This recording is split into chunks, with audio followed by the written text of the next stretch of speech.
आगामी 14 तारीख को परिणामों के बाद बिहार में एक बार फिर से एनडीए की सरकार बनने जा रही है, इसमें कहीं कोई संदेह नहीं है। तो संतोष एनडीए के नेताओं पर है कि चेहरे पर है, वो महागठबंधन के नेताओं पे नहीं है। विपक्षी राजनीतिक दल है, अपनी हार ये लोग मन ही मन में मान चुके हैं।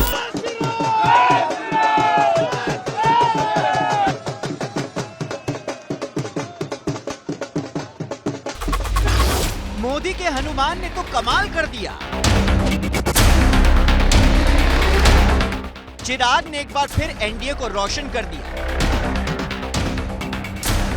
जी हां, इस पूरे बिहार चुनाव में अगर कोई एक्स फैक्टर बनकर उभरा है तो वो चिराग पासवान है। चिराग पासवान की पार्टी ने इन चुनाव में जितना दमदार प्रदर्शन किया है, उसने राजनीतिक पंडितों को भी सोचने के लिए मजबूर कर दिया है।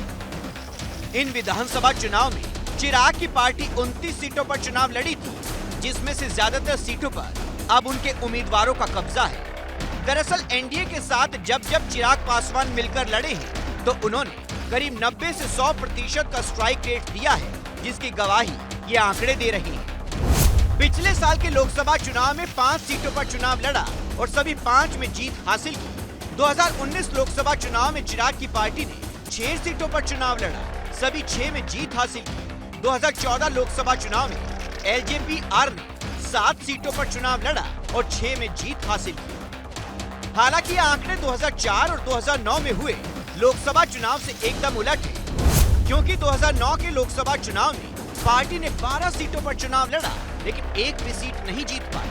2004 के लोकसभा चुनाव में उनकी पार्टी ने 8 सीटों पर चुनाव लड़ा, लेकिन केवल 4 सीटें ही जीत पाई। मतलब साफ है, जब जब चिराग एनडीए के साथ लड़े तब तब उनको खूब गठबंधन का सियासी फायदा मिला, जो आज भी ज्यों का त्यों बरकरार है। बिहार विधानसभा चुनाव के दौरान जब जब पत्रकारों ने उनसे जीत के बारे में पूछा तो वो हर बार कॉन्फिडेंट नजर आए। 5 दलों का जो ये गठबंधन था और जिस एकजुटता के साथ हम लोगों ने एक दूसरे का सहयोग करते हुए पूरे कैंपेन को निभाने का काम किया, 14 तारीख को देखिएगा बड़ी जीत के साथ हम लोग सरकार बनाने जा रहे हैं। अपने पिता की सियासी विरासत को संजोने वाले चिराग पासवान निश्चित तौर पर भारतीय राजनीति के नए सितारे के तौर पर उभरे हैं। साल 2020 में पिता के चले जाने के बाद चिराग के लिए पार्टी में अपना कद बरकरार रखना भी मुश्किल हो गया था।